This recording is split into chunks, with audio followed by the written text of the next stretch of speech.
Muy buenas tardes a todos. La verdad, un gusto el poder estar el día de hoy. Agradezco esta extraordinaria invitación y un honor estar aquí en Honduras con todos ustedes, un país hermano, la verdad, con México.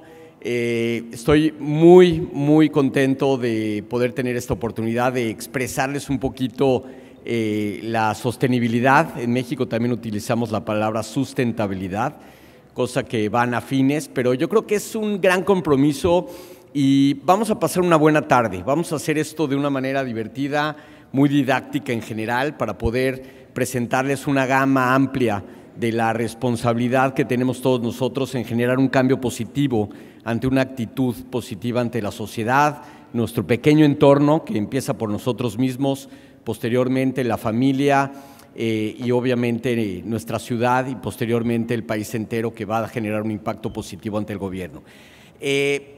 Primero me quiero medio presentar y de eso se trata. Vamos a hacer esto algo muy social, muy amigable, la plática el día de hoy. Te lo voy a agradecer, es más fácil. Vamos a hacerla… Bueno, ya, ahorita me lo habilitan, gracias.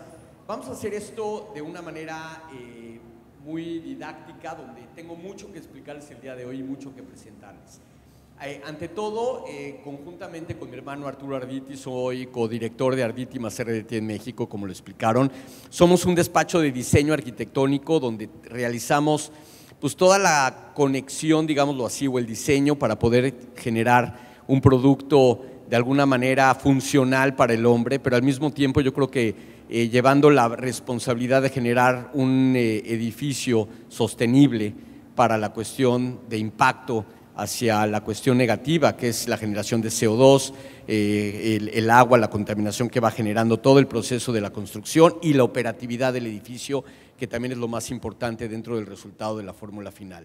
Pero hablando un poquito en persona, desde muy pequeño yo fui el líder scout y siempre he tenido una responsabilidad interna de poder generar ante la sociedad un cambio y una persona enfocada a poder transformar a la gente con una iniciativa positiva. Posteriormente, pues, he incursionado en muchas cuestiones de pláticas. Al estudiar arquitectura, pues, he generado, creo que, un impacto interesante dentro de la sociedad mexicana, sobre todo, y poco a la sociedad internacional. Pero nos hemos enfocado desde el año de 1994 a la fecha, cuando asistimos a un congreso que se llamaba Sustentabilidad o Sostenibilidad en Chicago, en Estados Unidos, donde la IA, por primera vez, todavía no existía la película de Al Gore y no había ese tipo de iniciativas, donde se genera un impacto de mucha responsabilidad con el impacto negativo que le estamos generando al planeta. Entonces, pues de ahí yo regresé y, número uno, esta palabra no existía en el diccionario, no estaba en boga, no existía en ningún medio. Y posteriormente pues nos empieza a generar una angustia muy fuerte, sobre todo en el despacho, y nos dimos a la tarea desde el año del 94 a la fecha de empezar a generar proyectos sostenibles, ¿no? Al mismo tiempo es un poco mala la expresión porque la edificación por sí misma se detiene, no aplica correctamente la palabra, pero yo creo que ha ido permeando de una manera interesante dentro de todo el proceso. Y al mismo tiempo no quiero dejar a un lado, pero quiero súper agradecer a Argos, la verdad, la invitación, y a todos ustedes que me permitan este foro para poder expresarles un poquito la inquietud que les quiero plasmar el día de hoy para generar ese cambio que está en cada uno de ustedes en diferentes ámbitos para poderlo hacerlo de una manera positiva. Y lo que más me gustó de esto es que Argos, de una manera muy consciente, está generando un impacto muy positivo dentro del impacto climático. Y yo creo que eso de veras es de aplaudirse porque es una empresa con mucha responsabilidad, donde obviamente hay un camino largo para todos nosotros que lleva un proceso, pero yo creo que al tomar la iniciativa de poder generar el combustible, de poderlo regenerar con cuestiones de reciclado, bajar las emisiones de CO2, utilizar energías renovables, yo creo que eso es algo que es de mucho respeto ante una empresa, no a nivel de Honduras, sino a nivel internacional.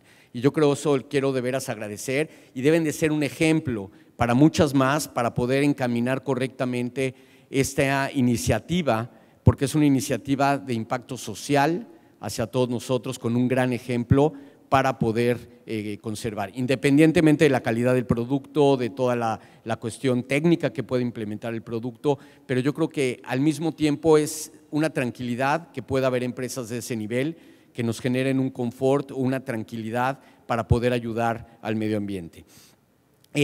Ante todo esto, impactos importantes. En el año del 2012 aproximadamente, y lo vamos a ir pasando ahorita, se empiezan a generar cambios importantes en el mundo y sobre todo del año de 1996 a la fecha, Al Gore lanza una iniciativa muy importante sobre el cambio climático en general en todo el mundo y empieza a tomarse decisiones internacionales en todo el mundo, como puede ser la Convención de París, que en el año 2050 se empieza a generar un cambio importante donde hay un compromiso de todos los países aunados a la ONU de bajar radicalmente las emisiones de CO2 ante todo lo que estamos fabricando, ejecutando o transformando dentro de nuestra vida cotidiana.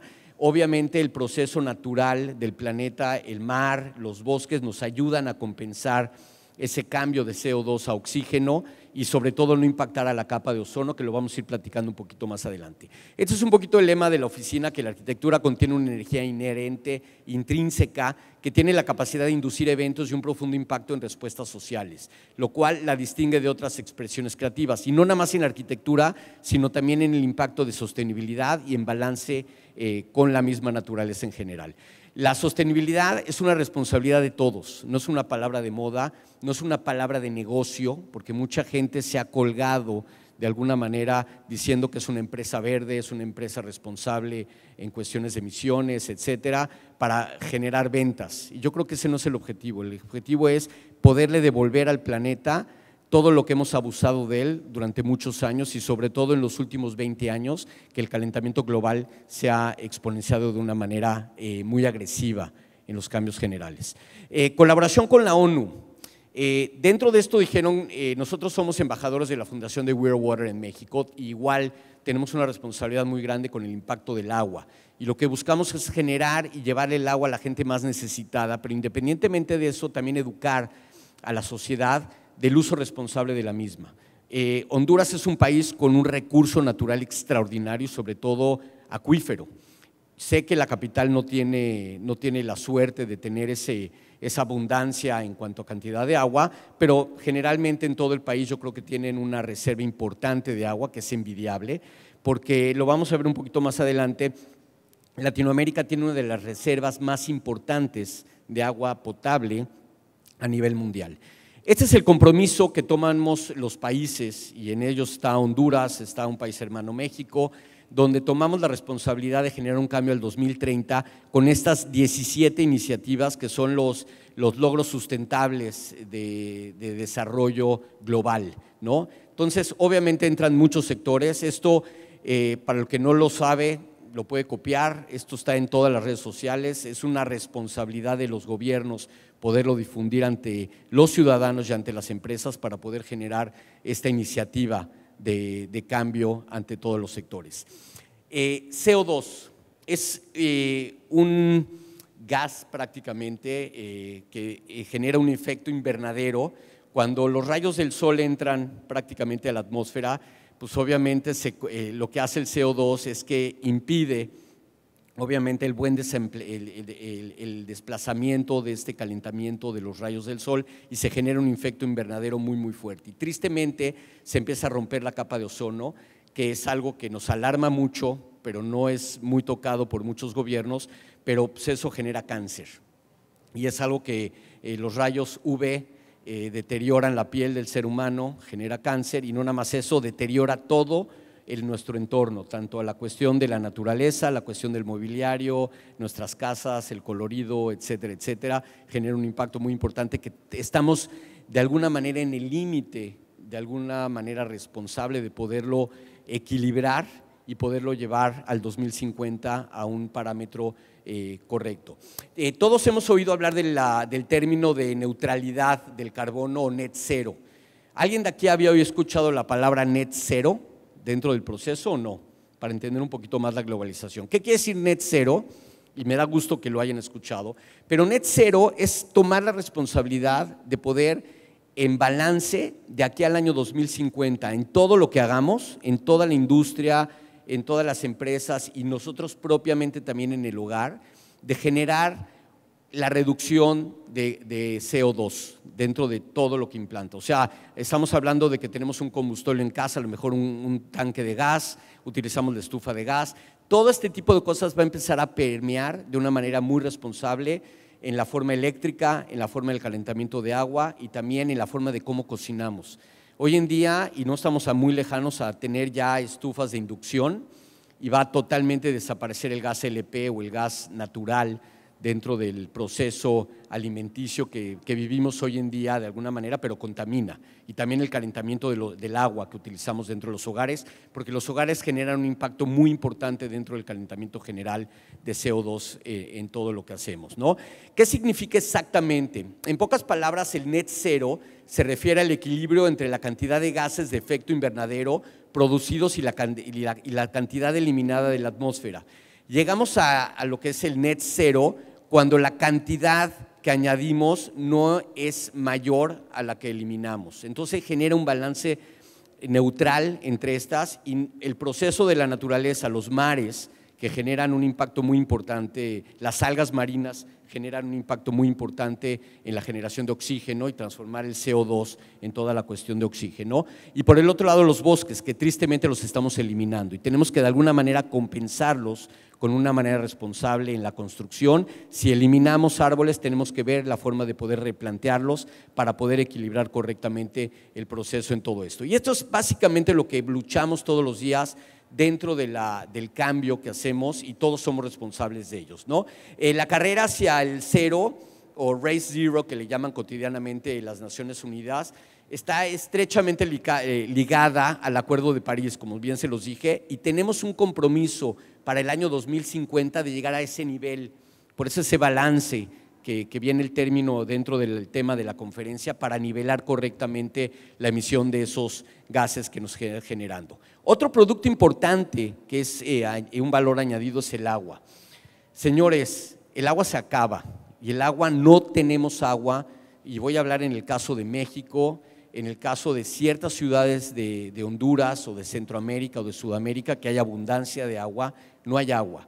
Y próximamente se habla de que muchos países van a entrar en un conflicto de agua y espero en una guerra por el agua. Entonces, de alguna manera responsable, tenemos que llevar el vital líquido de una manera a toda la gente necesitada. Tristemente, la gente que no está en situaciones de desarrollo o no tiene una comodidad económica carece del vital líquido y esto no les permite a desarrollar otro tipo de actividades propias para enaltecer su economía y no nada más eso, su salud, que tristemente impacta dentro de este tipo de personas o familias. Datos generales, y estos datos son de la ONU muy recientes, estamos hablando de prácticamente 2.400 millones de personas no disponen de los servicios básicos de saneamiento. ¿A qué me refiero? No cuentan con un baño. Entonces, esta gente defeca al aire libre y obviamente se genera un gas butano que ese pues obviamente sube a la atmósfera, genera un efecto invernadero, contamina y genera un cambio climático, un calentamiento climático global fuerte. Y hablando de 2.100 millones también de personas no tienen acceso a agua potable. Entonces, estamos hablando de cantidades enormes y ustedes y todos los que estamos acá pues tenemos la bondad de habernos duchado en la mañana, de poder haber el grifo, muchas veces poder asearnos correctamente sin ningún peligro, tener que hervir el agua para poderla llevar sanamente a consumirla o poder trabajar con el agua, ¿no? Que es un producto que nos puede ayudar en general. Hablando de todo esto, este dato es muy importante, datos generales del planeta, el 1% del agua del planeta es agua dulce, ojo, no más, ¿ok? Dentro de ese 1%, el 69.5% es agua congelada, que no usamos y no la podemos descongelar porque va a generar una catástrofe de cambio global. ¿A qué me refiero con esto? El calentamiento global está derritiendo ciertos glaciares y ciertas fuentes de hielo, sobre todo en el norte del planeta, donde por año ya está hecho el estudio, suben 3 milímetros los mares de todo el mundo, ¿ok? Es alarmante.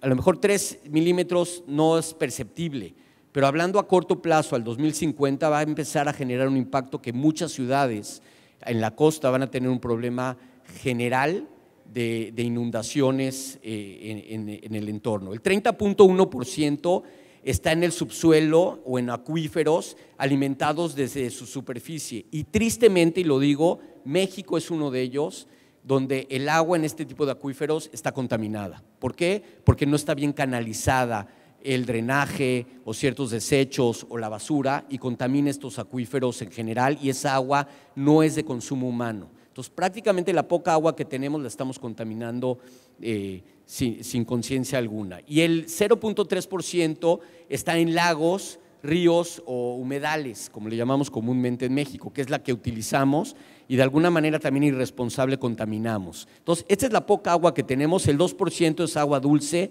sólido, que está en el hielo o nieve, y el 97% es agua salada. ¿A qué voy con esto? Que a lo mejor la respuesta está en el agua salada. Y voy a poner el ejemplo de Israel. Israel actualmente es un país que el 70 y tantos % es desértico, tiene 7 plantas desalinizadoras de agua que las hizo de una manera responsable, devuelve la sal directamente al mar y no afecta a la vida marina. O sea, tienen unos estudios tan bien hechos que es el único país del mundo que ha podido convertir el desierto en áreas verdes, utilizar el agua de una manera responsable, y lo más interesante de todo es que el 94% del agua que usa y saca del mar la recicla. ¿Okay? Esa agua la convierte en agua potable, el 94%, y la vuelve a utilizar para su población. ¿Esto qué quiere decir? Que una vez tomando el agua del mar de una manera responsable, no necesita poder utilizar más agua de mar, sino que de alguna manera la va balanceando, y ha habido factores que el agua dulce la vierten directamente también al mar para generar una compensación total de potabilidad en general en la recarga general del mundo. Entonces, todo este tipo de cosas son ejemplos a seguir que de alguna manera tenemos que equilibrar. El agua que comemos, estos son datos reales. Se necesitan 10 litros de agua para hacer un rollo de papel higiénico. Necesitamos 70 litros para comernos una manzana. No quiere decir que son 70 litros para lavar la manzana, sino que son los litros de agua que se utilizaron para que el árbol, la semilla crezca correctamente, se genere un árbol, posteriormente chupe el agua. Se necesitan un promedio de 70 litros para poder llegar una manzana a la mano del ser humano. 135 litros para tener un huevo en la mesa de la mañana en los desayunos. 140 litros una taza de café. Y ustedes son expertos porque hay un café extraordinario en este país. Yo lo amo, el café, me encanta, pero agarremos ese valor de datos. 200 litros para un vaso de leche, 2.800 litros para una libra de carne de res, 4.100 litros para una camiseta de algodón. Se oye muy fácil llegar a la tienda a comprar una camiseta y ponértela y no entender el valor de todo lo que hubo el proceso de agua para que esa camiseta con tinte pueda llegar a vestir a una persona en sí. 8.000 litros para un par de zapatos de piel, que es ridículo de alguna manera, y todo esto se empieza a reducir. El agua que comemos y el agua virtual, ¿no? Y el agua que vestimos. Estos son ejemplos de un caballero promedio, una joven y una señora, de cuántos litros de agua traemos puestos el día de hoy, que se utilizaron para que tengamos el día de hoy ropa y estemos aquí en esta conferencia evaluando el valor del agua, ¿no? Son casos alarmantes y nadie de ustedes se había pensado en todo este proceso, pero eso es algo que nos alarma en general. Este dato que les voy a presentar acá, estoy esperando y lo he pedido por medio de la fundación de Weir Water.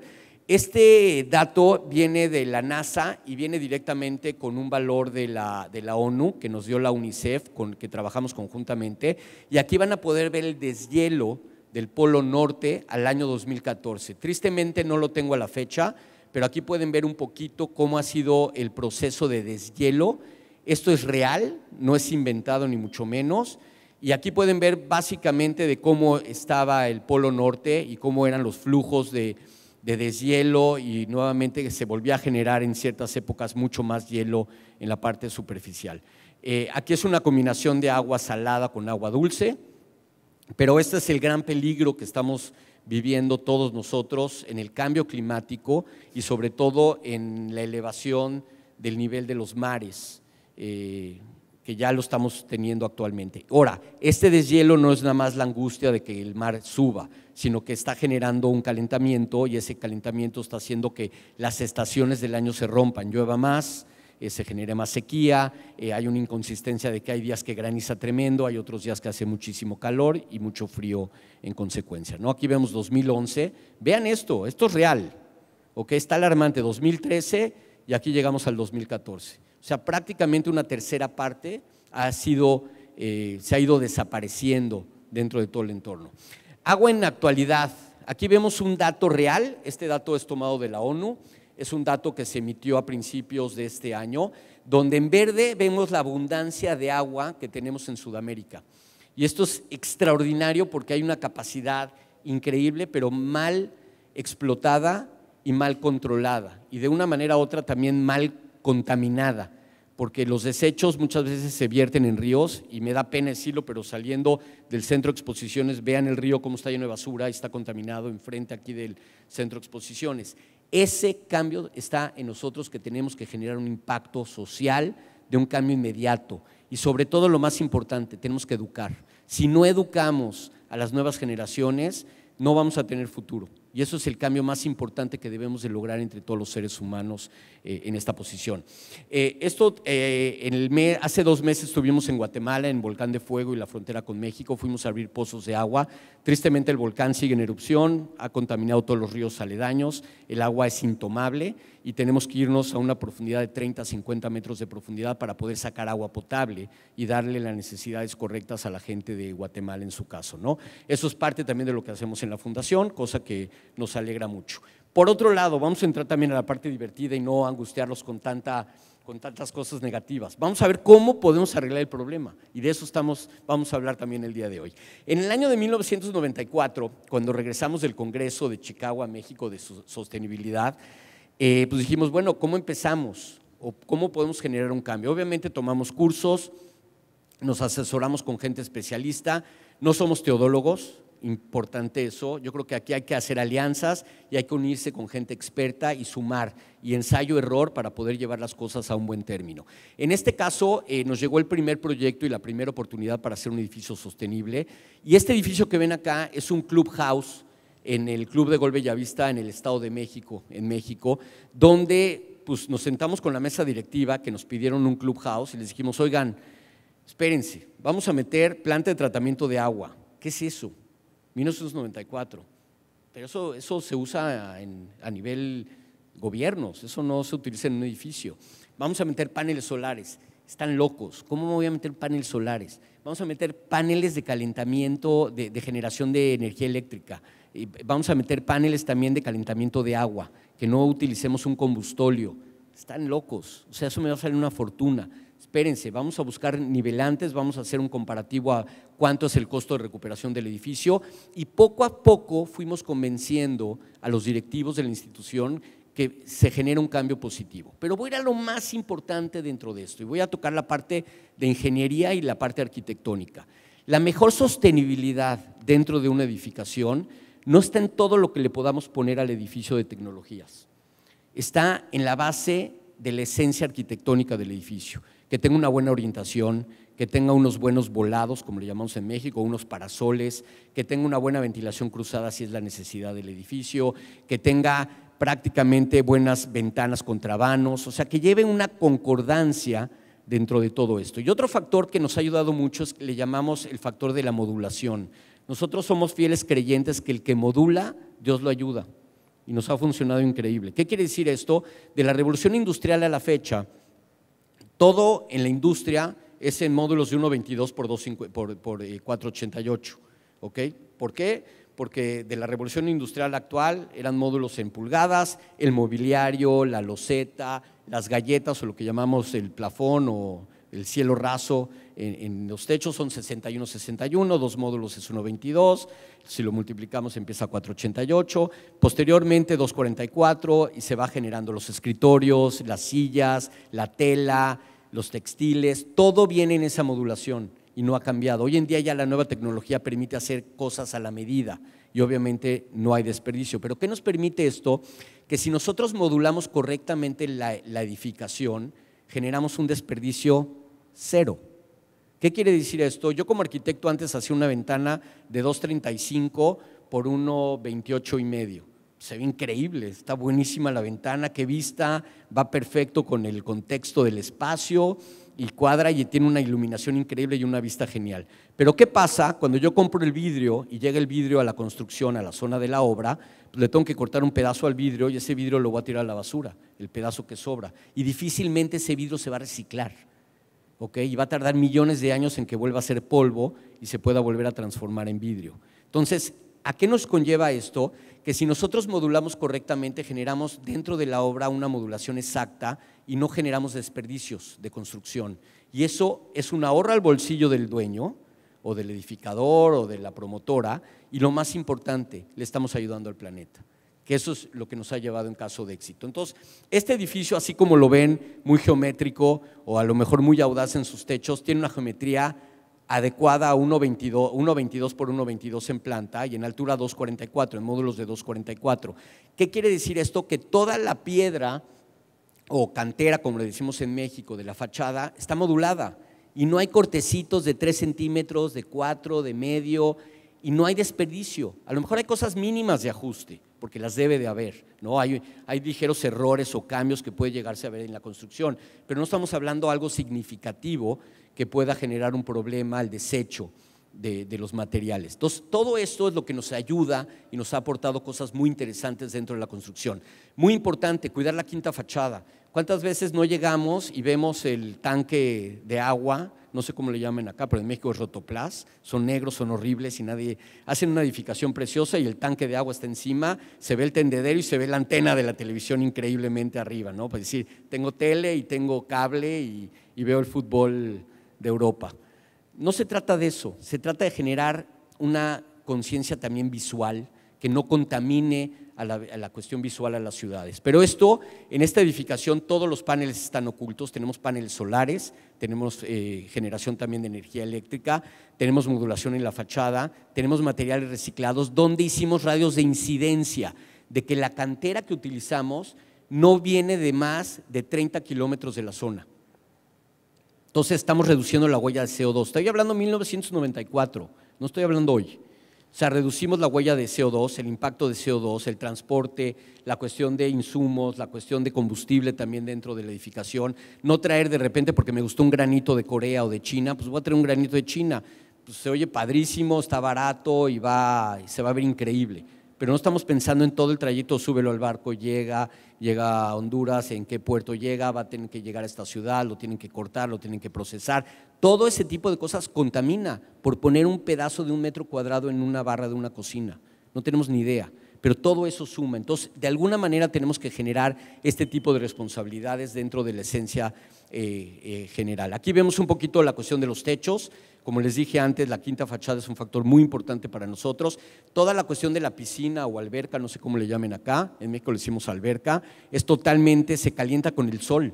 No tenemos ningún combustorio y en México sí tenemos una pequeña caldereta en este edificio porque en el mes de diciembre, enero, la incidencia solar no es fuerte. Entonces nos genera una reducción en el calentamiento de agua, no llegamos entre los 28 y los 32 grados para poderla generar un confort en la Ciudad de México. Aquí obviamente tienen un clima increíble y no necesitan calentar la piscina o la alberca, ¿no? En México sí lo necesitamos y todo este tipo de cosas nos lleva correctamente.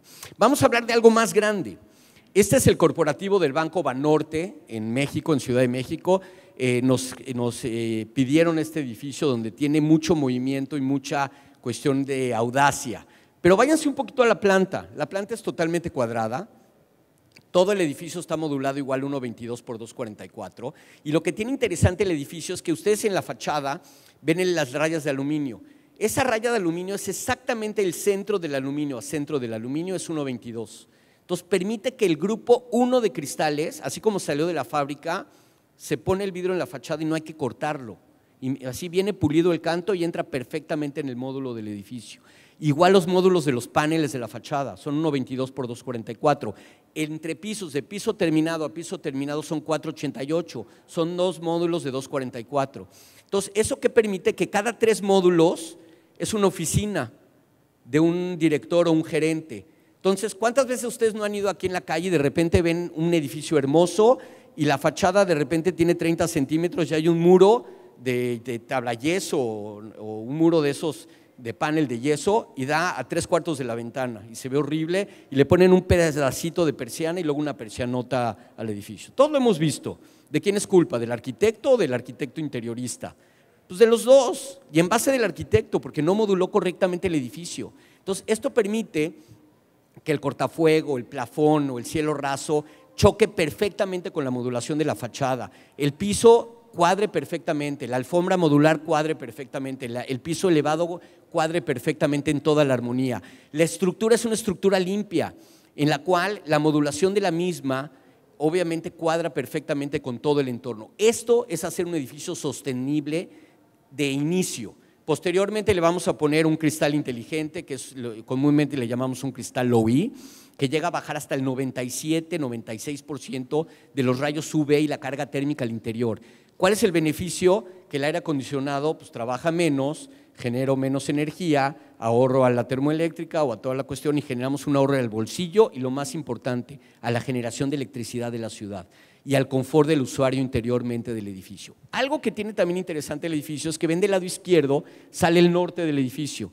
En México, el poniente es donde mayor carga térmica tenemos en impacto de energía hacia el edificio. Y lo que logramos hacer aquí, que pareció algo interesante, es ponerle unas viseras como una gorra a los pisos del edificio y se van cuatrapeando pares nones, y este cuatrapeo que voy generando en el edificio es un impacto a la incidencia solar al interior y generamos terrazas. Esas terrazas se generaron jardines verdes con dos objetivos: generar más áreas verdes dentro de la ciudad, en una zona elevada, y número dos, poder hacer espacios para que la gente pueda gozar, trabajar y comer. ¿Cuánta gente de ustedes en su empresa no come en el escritorio? Muchísima. No puede existir eso. Necesitamos darles espacios de confort, de buen uso a la gente. Trabajan 8 horas en un espacio que muchas veces nos pasa en nuestros países. Llegas a un edificio que tiene vidrios espejo de color verde o azul. ¿Qué es? Es como ponerme lentes oscuros dentro de la oficina y cuando veo para afuera todo se ve verde o todo se ve azul o todo se ve café. Y de noche lo peor, me veo a mí mismo y de afuera me ven para adentro y no puedo yo ver yo para afuera. Entonces sí ahorra una incidencia solar, pero al mismo tiempo no genera el confort del usuario, que también la calidad de trabajo y la calidad de vida que buscamos en una residencia, en una zona de trabajo, es lo que le da la sostenibilidad también al ser humano y al alma de cada una de las personas para que tenga un mejor entorno de trabajo. Todo este tipo de cosas en conjunto, logramos estas terrazas, fueron de gran éxito, generamos una doble pantalla de cristal con estos cristales de baja incidencia solar y obviamente la comodidad de todo en la modulación de la fachada. Este edificio ganó el premio al mejor edificio sostenible de México en el año 2004. Entonces, cosa que nos da mucho orgullo, llevamos ganando este premio en 6 edificios con distinta tipología dentro de México y pues eso obviamente nos pone a la vanguardia porque estamos generando un cambio importante. Dentro de esto, en estos edificios no se fuma adentro, son cuestiones de net cero, son cuestiones de que se tiene que reciclar la basura. Hay ciertos reglamentos muy estrictos con el uso y la conformación y no nada más eso. Al edificio estar certificado LEED, necesitamos monitorear el edificio cada 3 o cada 6 meses para que los estándares de consumo interno sean los correctos. Tenemos muy poca incidencia solar en las azoteas, hay paneles donde todas las áreas comunes se maneja con esa energía sustentable, que es esa generación de energía para estacionamientos, para áreas comunes, no los elevadores, porque los elevadores, cualquier cambio de potencia puede dañar el motor del elevador, pero se le da un confort general a todo el uso. Planta de tratamiento. Estos edificios, estamos hablando del 2004 como ejemplo, estos edificios, y lo digo con cariño, toda la materia fecal se convierte en agua potable. Está cañón. Y a mí la primera vez que me sacaron el vasito y me dijeron, ¿te la puedes tomar? Pues dices, qué asco, no, yo no. Pero créanme, es agua totalmente de consumo humano. Obviamente se tiene que monitorear, se tiene que llevar un proceso y lo que pasa muy comúnmente en este tipo de edificios al principio nos generó un impacto difícil porque las celdas del agua potable, en época de calor la gente toma más agua y va más al baño. Entonces Entonces, el agua potable rebasaba las celdas que fueron diseñadas originalmente y tristemente teníamos que abrir la llave y desechar agua potable al drenaje porque se llenaban las celdas. Por más que lavaras, no puedes lavar el edificio todos los días por fuera ni tampoco regar las plantas 20 veces al día, ¿no? Hay un proceso que lleva un cierto balance entre las cosas para poder llevar las cosas a muy buen término en general. Pero eso es un poco el corporativo Banorte, ha dado muy buen resultado, la gente está muy contenta, ha dado un buen resultado de operatividad, pero lo más importante, estamos educando al usuario y a la gente dueña del edificio que hay una buena forma de manejar el compromiso de una manera sostenible con el planeta. Bueno, diferentes visuales. Algo interesante del edificio, en la foto del lado derecho, la parte del lado izquierdo es la escalera de emergencia. La exhibimos al exterior, no como un detalle de que hay que ocultarlo, sino de alguna manera lo integramos como una parte visual y en la parte de la arquitectura en general de todo el edificio. De la foto del lado izquierdo es una foto muy temprano en la mañana donde la incidencia solar es muy baja, no genera un impacto importante dentro del calentamiento del edificio, entonces por eso ahí no se generan parasoles en la edificación. Otro caso, perdón, ahí va, chin, lo apreté, viene un poquito desfasado, les pido una disculpa. Perdón, si me ayudas a ver la siguiente de esa. Gracias. Bueno, esta es otra visual y algo muy importante también que nos pasa aquí en los edificios. ¿Cuántos edificios aquí en Honduras no le ponen mantas a la fachada y le ponen espectaculares de descuento y tasas sin intereses y los bancos? Es horrible esa contaminación gráfica y lo peor de todo es plástico.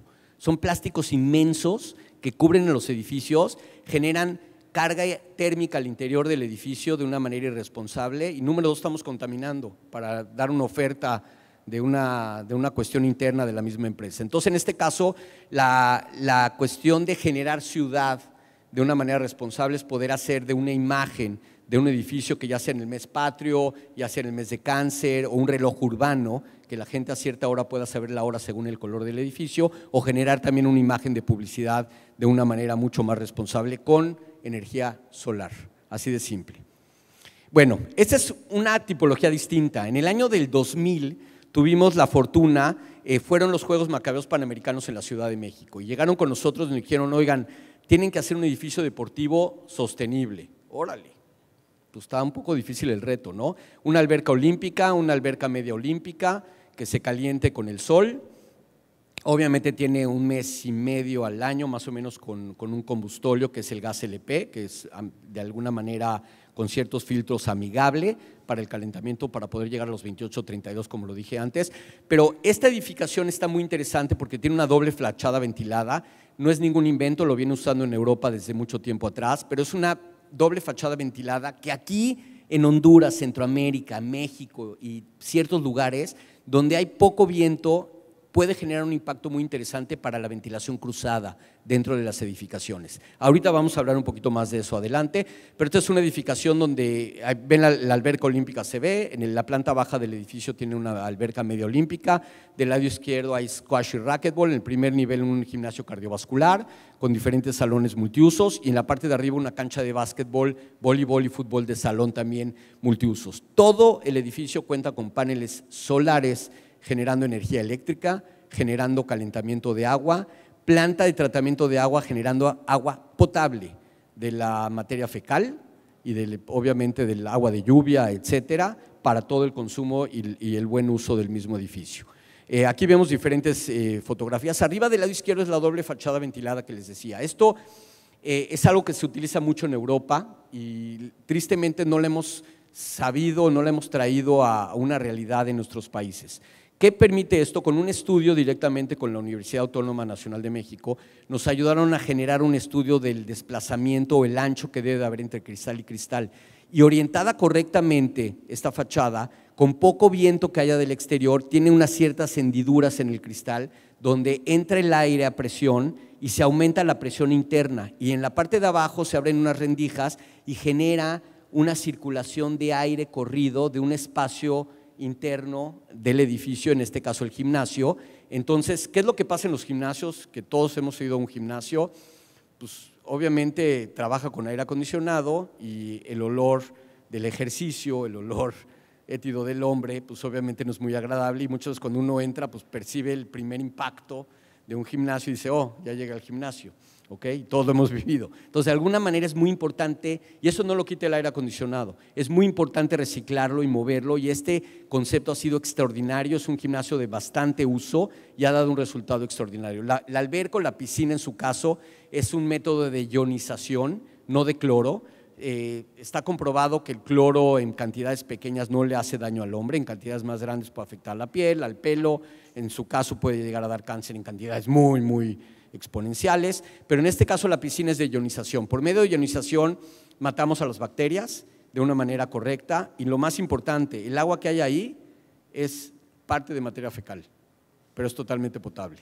¿Okay? Que es lo increíble de esto, entonces no hay necesidad de estar vaciando, llenando el agua y moverla indistintamente, ¿no? Y eso es algo interesante que le ha dado mucho éxito al edificio. En la parte superior todos los cristales del envolvente y del techo son cristales low E, que quiere decir low energy, baja energía, que reducen la carga térmica y la cuestión también de rayos de UV. En el techo son opacos por razones obvias, para un partido de básquetbol o voleibol no nos lamparea el sol, y también algo importante, no ven lámparas en el techo.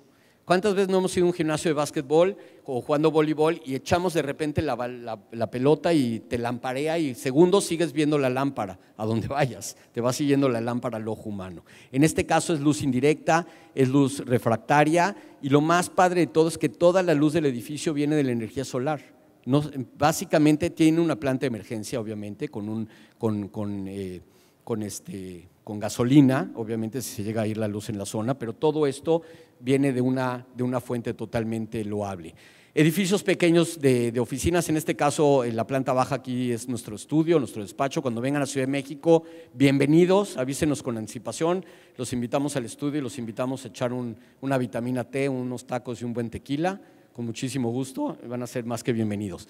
En este caso es igual, pero es de una manera más pequeña, como lo vieron en el edificio de Banorte. La modulación es la misma, la cuestión de los parasoles, debe de ir parasoles, donde mayor incidencia hay. Cosas residenciales es lo mismo, es una cuestión, en este edificio es un edificio de 30 y tantos niveles en la zona del poniente de la Ciudad de México, tiene parasoles donde hay mayor incidencia solar hay. Obviamente el manejo de los materiales en fachada, son materiales de prefabricados, que el 60% de estos prefabricados son reciclados, así como lo tiene también Argos, que maneja mucho material reciclado. Es una gran responsabilidad de poder utilizar los concretos reciclados y regresarlos al área de la construcción de una manera correcta, ¿no? Aquí vemos una combinación de prefabricados con arcillas naturales en color gris, parasoles, y lo que tiene padrísimo este edificio es que la alberca o la piscina la tiene en el piso 28. Luego hablamos de los sismos, ahorita vamos a tocar el tema también de los sismos, pero independientemente de esto es lo que genera una afluencia interesante dentro de los usuarios del edificio. No hacer los penthouses que pocos se venden y solo tienen el goce, pues los que pagaron más tienen la mejor vista. En este caso no, las áreas comunes son para todos, tenemos la piscina en el piso 28, está diseñada para en caso de sismo el agua pueda salirse y por medio de unos goteros se pueda pulverizar hacia el exterior y pues, obviamente la alberca en un sismo fuerte como el que hubo en el 2017, la alberca se vació alrededor de 35 centímetros para que vean el movimiento que tuvo, el efecto de torsión que tuvo el edificio en su momento, ¿no? Pero esto es un poquito, también tiene un gran parasol en la parte de la piscina para reducir la carga térmica hacia el interior de la misma piscina. El sistema de ionización, obviamente también se está utilizando paneles solares en ciertos puntos de la fachada. Aquí vemos un poco la piscina, la parte del motor lobby y el lobby principal también del edificio en su entorno. No sé qué pasó. ¿Fui yo? Ok, entramos a otro punto interesantísimo que yo creo que les va a llamar mucho la atención porque Honduras tiene todo el potencial para hacerlo. Y voy a lo siguiente. Tuvimos la oportunidad de un cliente en una revista de Aeroméxico, nos vio en un artículo que nos hicieron de arquitectura y sustentabilidad. Es un médico cirujano de columna donde vive en la zona de Manhattan, en Nueva York, y se quería hacer una casa en Alpa, New Jersey. Entonces un día hablaron a la oficina, nosotros felices, pues una llamada, mi secretaria me dice, oye, te habla un cliente de Nueva York que te quiere conocer, etcétera. Le contestamos, nos platica que tiene un terreno en New Jersey, que quiere hacerse una casa, pues que nos juguemos un viaje a Nueva York y lo peor es que pues quedamos como amigos o nos hace la casa. Fuimos, hicimos una amistad extraordinaria, Cuando me llevó al terreno, pues son de esos terrenos que de repente nos llevaron y pues vas muy tranquilo como arquitecto, dices muy relax. Cuando vi el terreno se me cayeron los calzones, dices, wow, esto está de locos, son oportunidades once in life, un terreno de 6,000 metros cuadrados, incrustado en el bosque, con una restricción bastante libre en la cuestión arquitectónica, porque no muchas veces en Estados Unidos tienes esa suerte. Tuvimos que agarrar un arquitecto local, pero aquí lo más interesante de todo, estos son los renders preliminares que presentamos a la familia. Es una casa de 1,200 metros cuadrados, fuera de lo tradicional en general, pero es una casa que se tiene que adaptar a condicionantes de clima muy extremas. Pero algo increíble que logramos en esta casa, que queríamos ya incursionar y poder cambiar y no podíamos lograrlo, fue que en esta casa lo interesante es de que en el subsuelo pasan corrientes de agua caliente y en la zona hay muchos ríos subterráneos de agua caliente, cosa que nadie lo aprovecha. Entonces, lo que hicimos, y está permitido, sacamos un permiso de sustentabilidad donde tomamos prestada el agua del subsuelo a alta temperatura, la utilizamos para calentar el agua de la casa, el agua de la piscina, toda la cuestión de los techos los pudimos hacer rectos porque hay hidrantes, le llamamos, no sé cómo le llaman, unas mangueras que recorren el piso de la casa, que es el agua que viene del subsuelo y calienta el agua del piso hasta una temperatura de 28 a 34 grados promedio. Igual el agua exterior se calienta de la misma manera. Entonces, eso le da un confort sin tener calefacción eléctrica en la casa, ni calefacción de gas. O sea, no existe, en esta casa no hay nada, hay un drenaje conectado que se va a utilizar muy poco al año. No hay toma eléctrica y no hay una toma de agua, obviamente, porque se utiliza el agua normal, pero tenemos una planta de tratamientos que reduce también el consumo del agua local. Pero aquí vemos una vista aérea donde están todos los paneles divididos en lo que son paneles de generación de energía limpia, que es eléctrica, y paneles solares. También para cierto punto, si falla el sistema o se descompone la bomba que va generando la toma del agua del subsuelo, a radiar los pisos y los techos y el calentamiento del agua, pues obviamente también tenemos el backup de unos paneles solares. Lo increíble de esta casa es que es una casa net cero, igual la modulación, la parte de la planta de tratamiento de agua, la parte de los materiales que no vengan a distancias muy extensas, pero algo también muy importante, saber utilizar correctamente los materiales en los cambios de temperatura. Cuando neva o se congela en Nueva York, hay veces que nosotros queríamos poner una piedra muy local en la fachada y nos dijo el local, me dice, no la vas a poder poner porque en época de invierno absorbe agua, se congela el agua en la piedra y se truena y tu fachada en la primera temporada de invierno se va a caer a pedazos. Entonces, todo ese tipo de cosas son ensayo y error y hay que empezar a aprender de los expertos y eso es lo que te ayuda a conllevar una arquitectura de alguna manera coherente con la sostenibilidad. Aquí vemos un poquito la foto de la casa terminada, las plantas baja y superior y un poco la fachada de la casa, pero como se los dije, lo increíble de esta casa es que tomamos la energía natural del subsuelo para calentar toda la casa en su interior durante todo el año. Obviamente en época de calor lo único que hace el sistema bloquea la entrada del agua caliente y obviamente en época de calor pues nada más genera una ventilación cruzada dentro del espacio interno. Tiene aire acondicionado con filtros de reducción de carbón que se maneja con energía solar, no con energía eléctrica. Entonces, esto obviamente tiene un costo también más alto, pero con el corto tiempo, más o menos, esto tiene un promedio de 12 a 14 años, se empiezan a autonivelar los gastos de consumo de la misma casa en su caso. Esto no es genérico, depende de la localización, depende del país, depende qué tipo de equipos se pongan en general que pueden ayudar a la parte de la casa. Estos son diferentes visuales de la misma, de cómo fue el resultado final. La verdad estamos muy contentos del uso, el dueño está más que feliz en el consumo de la casa. Este es otro edificio también sustentable que hicimos en Ciudad de México, en la zona de Bosques de las Lomas. Tiene una inclusión interesante en nuestra arquitectura, tiene unas terrazas de cristal opaco y transparente, también dándole un carácter distinto. Nos gusta jugar mucho en la parte arquitectónica con las fachadas. No se entiende dónde empiezan, dónde acaban, dónde es el interior, dónde es el exterior del mismo edificio. Este proyecto estamos trabajando actualmente, es corporativo PJC en la ciudad de Guadalajara. Es un uso mixto de comercio, oficinas, hotel y residencial, donde también la disponibilidad del espacio, las terrazas, el impacto solar, pues obviamente genera mucho reto dentro de la sostenibilidad del mismo edificio. Y luego, ahorita trabajando con Hunter Douglas y Porcelanosa, estamos intentando innovar en un material, ya sea porcelánico de lámina, que pueda tomar la energía calorífica y convertirla en energía eléctrica. Y en ese momento va a cambiar radicalmente porque todos los edificios, y está muy cerca, vamos a poder generar electricidad con las fachadas de los edificios. Entonces no necesitamos una superficie muy grande en la azotea para poder meter los paneles solares del entorno. En este caso estamos trabajando en este es otro ejemplo, se llama City Rent, es un edificio en Nuevo Polanco, en la Ciudad de México, donde es un edificio condotel, digámoslo así, donde puedes rentar departamentos por un día, semana, mes, etcétera, con muebles, sin muebles, con cuidado de perro, con asistencia de que te hagan el departamento, etcétera, etcétera, ¿no? Pero aquí la fachada también juega un papel muy importante en la incidencia solar, en tipo de materiales que se reutilizan. Este ejemplo es algo interesante. Tuvimos la fortuna de hacer el Museo Memoria y Tolerancia en la Ciudad de México. Es un museo que toda la parte de memoria son los genocidios hechos del hombre hacia el hombre de carácter racial, no político, y la parte de tolerancia son todas las cuestiones diarias de todos los seres humanos que no nos respetamos los unos a los otros diariamente, ¿no? Esos valores desde saludarnos, abrirnos la puerta, ceder el paso.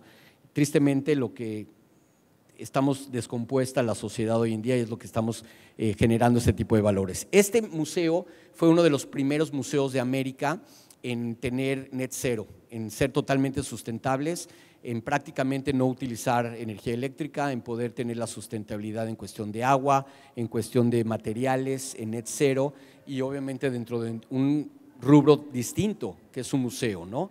El museo está en el Centro Histórico de la Ciudad de México. Lo que ven acá un poco sin entrar a tanto detalle, si van a la Ciudad de México creo que es un must visitar este museo. La parte central es un memorial de los niños a 2 millones de víctimas de niños muertos en distintos genocidios que tristemente no forman parte de la sociedad hoy en día.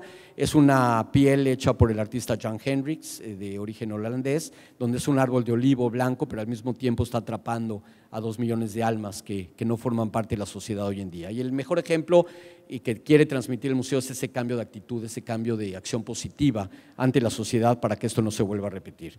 Un poquito el desglose de la modulación de lo que hablaba anteriormente, de cómo se conforma una obra arquitectónica, modulándola correctamente dentro de un entorno responsable, con la utilización de todos los materiales.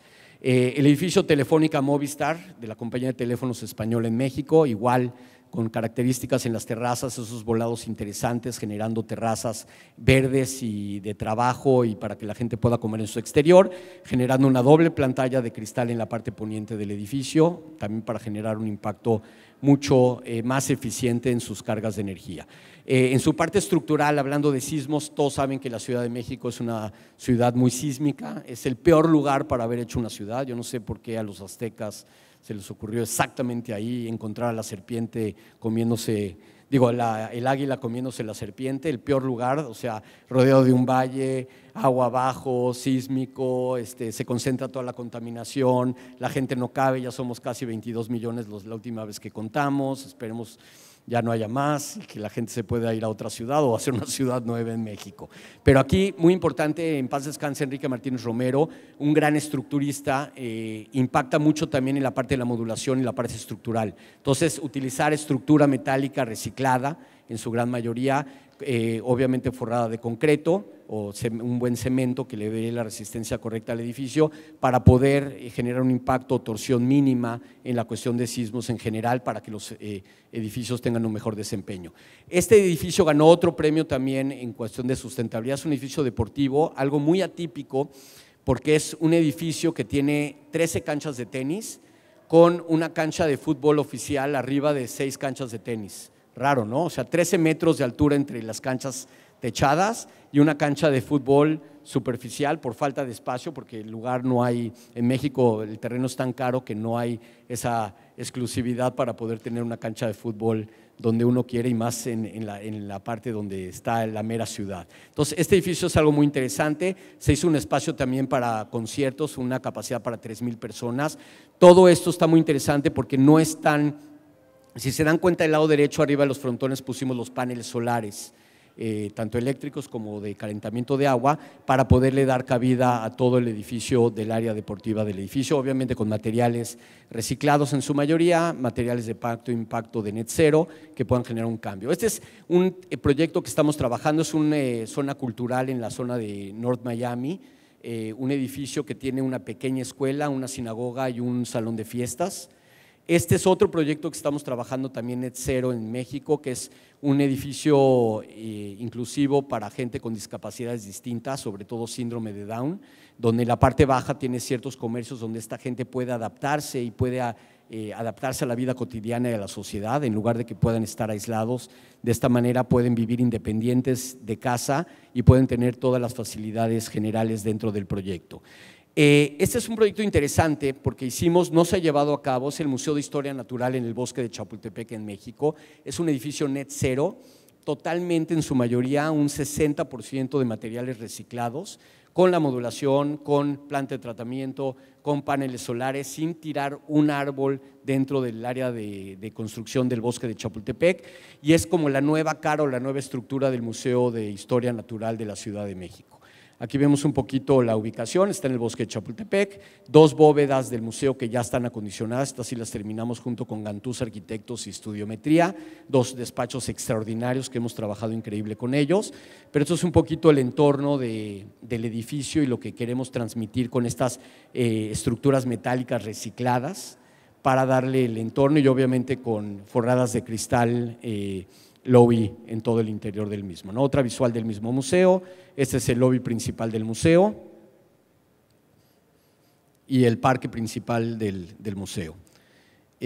Una vista aérea del entorno en donde se encuentra actualmente. Las bóvedas, es importante comentarlo, ya existen, únicamente se están reestructurando, se están adecuando interiormente a una nueva museografía y queremos intervenirlas con artistas jóvenes que puedan generar un impacto interesante sobre las mismas cúpulas. Este es otro edificio en Puebla también que ganamos un premio a la sustentabilidad, es de oficinas de la empresa ING de seguros y en planta baja también son locales comerciales de uso mixto, donde este es otro me voy un poquito más rápido, cuestiones también de residencial, este está en construcción en el sur de la Ciudad de México, perdón, me pasé. Uy, qué mal tino tengo, ahí va. La siguiente, este es el corporativo, este también ganó el premio IMEI a uno de los mejores edificios sostenibles de México, son las oficinas de Danone en la Ciudad de México, donde la planta baja es un área comercial y posteriormente en la parte superficial del edificio es el corporativo de esta gran empresa, ¿no? Todo con doble cristal, se generan terrazas entre las 2 pieles de cristal con un factor muy interesante y también donde mayor incidencia hay es donde se genera esa doble piel de cristal. Residenciales a una menor escala, estos son departamentos en la zona de Polanco, también con el mismo impacto y la misma ejempla. Utilizamos mucho en escala pequeña el concreto aparente, no sé si le llamen acá, o el concreto expuesto, a lo mejor cambia un poco la cuestión del lenguaje, pero nos encanta esa textura que da el cemento, sobre todo también blanco, que tiene un potencial extraordinario y pues obviamente Argos se pinta solo en exponenciar más, porque esa es una gran oportunidad que tienen ustedes en manejar el concreto blanco, el concreto de color aquí en Honduras. Este es otro proyecto que estamos trabajando también de uso mixto, también net cero en la Colonia Condesa en la Ciudad de México, es una área comercial en planta baja con oficinas en la parte superior y un supermercado en el -1. Este edificio está en la ciudad de Guadalajara, Escalia 1, también con estos volados y terrazas para reducir la carga térmica, y este Escalia 2, que también está en Puerta de Hierro en Guadalajara, son las oficinas de Oracle, una empresa internacional, donde también la incidencia y el buen consumo y el buen desempeño del edificio le ha dado también una buena certificación a la misma empresa, porque no cualquier empresa se mete a cualquier edificio. Hoy en día las empresas que tienen una responsabilidad social con el medio ambiente buscan edificaciones que sean net cero y vayan desde, como les dije, un buen proyecto, desde los materiales, el cemento, todos los acabados y toda la implementación que le pongan al edificio, tienen que tener una concordancia con el medio ambiente. Este fue el primer WeWork, no sé si saben qué es WeWork, a lo mejor no sé si en Honduras hay WeWork, es un coworking muy famoso que hay alrededor del mundo. Esto lo hicimos en la Ciudad de México, está en la zona rosa, fue el primer coworking de WeWork en México, también sustentable. Este edificio está en Culiacán, también de uso mixto, con parasoles donde la incidencia calorífica es tremenda, y para el buen desempeño del uso del aire acondicionado metimos esos parasoles. Donde no hay parasoles es la fachada norte, que en sí pues, es donde no hay incidencia solar. Otra edificación también de uso mixto, de residencial, corporativo y comercial en planta baja, en la zona de Polanco, en México. Estos, por ejemplo, son a mayor instancia, son 2 torres de Grupo Mira en Nuevo Polanco, son 480 departamentos entre las 2 torres, todos manejados con gran parte de energía solar, agua reciclada, materiales net cero, con una buena modulación y un buen desempeño de ocupación y de consumo también general. Este es otro edificio que estamos trabajando en la zona de San Francisco, es un coworking en la bahía, entre la bahía de San Francisco y Silicon Valley, donde la idea era generar un emplazamiento para los estudiantes donde podían hacer tareas o trabajos, donde hay una cafetería en planta baja y posteriormente en esta caja de cristal puedan tener un desempeño para que puedan trabajar en equipo en la zona de la universidad. Interesante este proyecto, es un proyecto de cemento concreto blanco expuesto en el sur de la Ciudad de México, está en construcción. Lo que tiene interesante esto es que es un centro comercial con iglesia.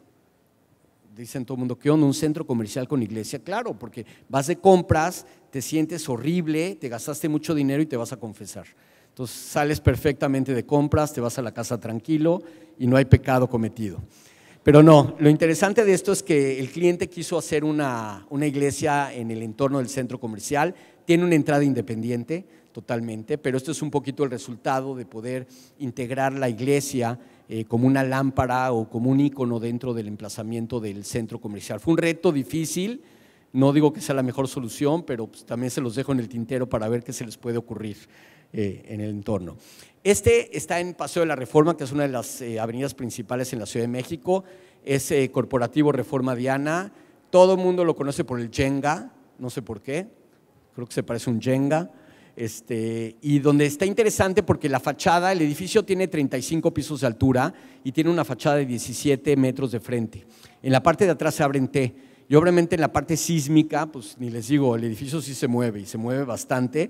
En el sismo del 2017 impactó fuerte el sismo de 7 grados, pero al edificio no se le rompió un cristal, nada. El edificio está diseñado para que trabaje con una cierta torsión sísmica, pero lo más interesante es que la fachada está compuesta con paneles de HPL.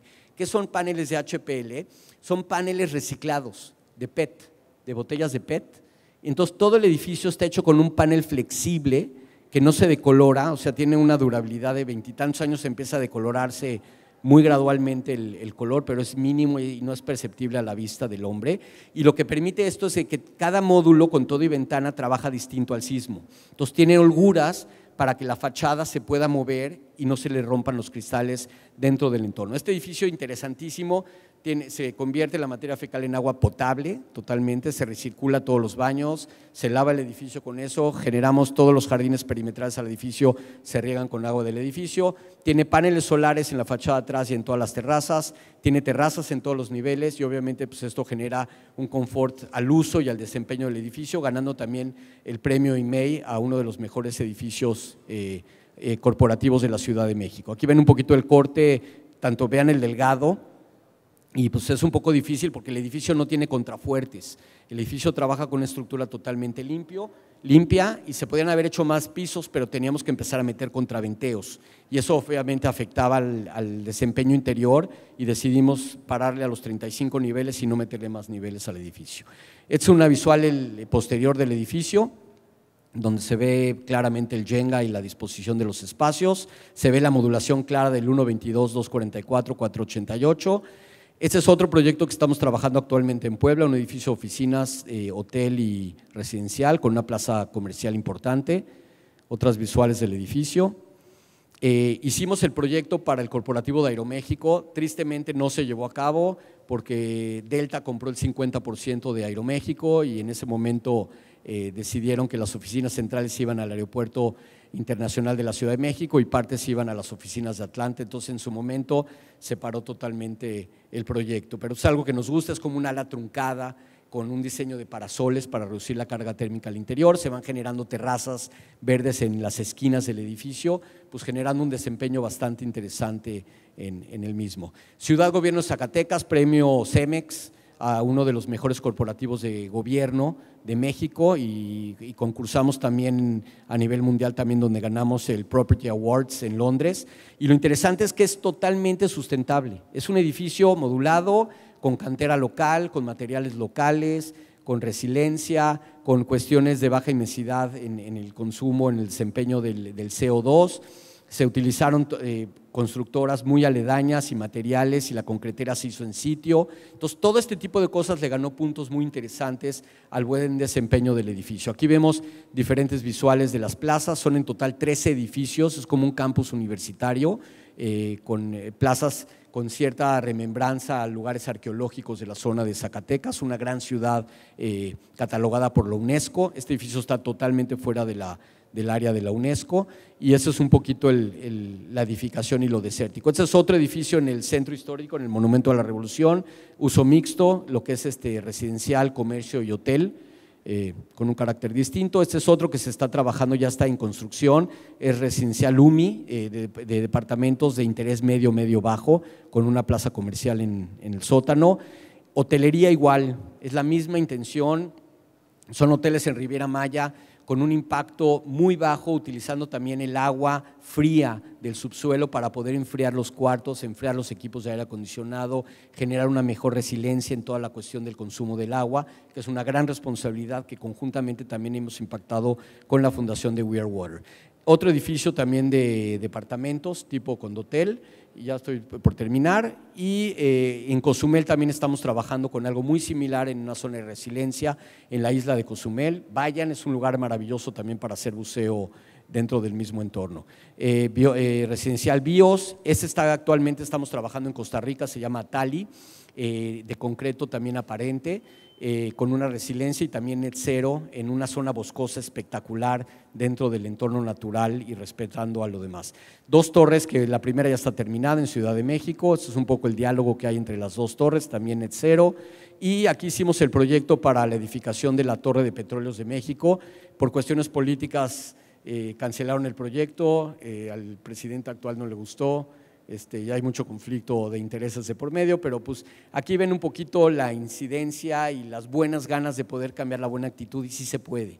Lo que les quiero transmitir el día de hoy es que cada uno de ustedes saliendo de aquí tiene la responsabilidad de llegar a su casa, poner focos ahorradores, meter un tabique o un block en su tanque del WC para utilizar menos litros, de generar una buena constancia del calentamiento del agua. Y yo creo que cada uno podemos aportar cosas extraordinarias y primero Dios todos tener autos eléctricos, un transporte público eléctrico de primera necesidad y de primera calidad y obviamente pues el mundo nos va a ir cambiando positivamente, pero no nos queda mucho tiempo, tenemos de aquí al 2050 para poder generar el nivel en balance con net cero.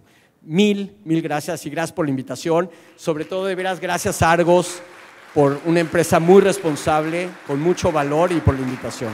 Gracias a todos.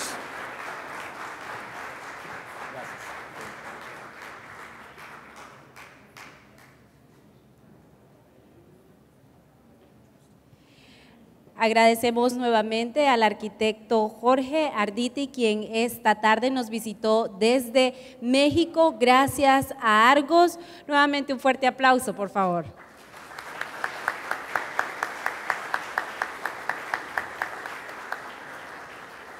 Tenemos un presente por parte de Expo Construye y para ello llamamos a la ingeniera Perla Fernández, representante del comité organizador de Expo Construye, quien entregará un presente. Oye, a ustedes gracias, de veras un súper placer. Unas palabras, ingeniera, para el arquitecto.